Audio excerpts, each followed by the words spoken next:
মনোনয়ন পেয়েছি আমি ধানের শীষে এবং মনোনয়ন পত্র উত্তোলন করেছি এবং আজকে তার যে সমাপনী অর্থাৎ জমা দেওয়ার যেটা সেটা শুরু করেছি।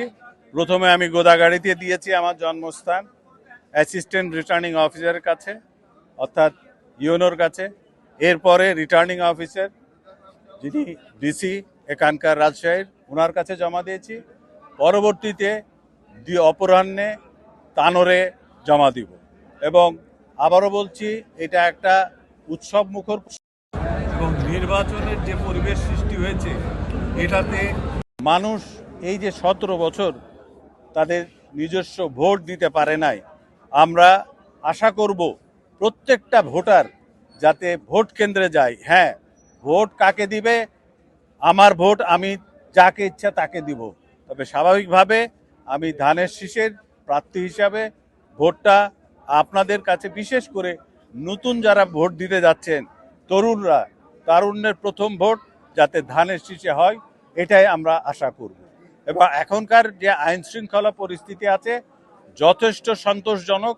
এইভাবে যদি চলতে থাকে ইনশাল্লাহ আমরা এ যাবৎকালের সবচেয়ে সুষ্ঠু এবং নিরপেক্ষ নির্বাচন আশা করতে পারি।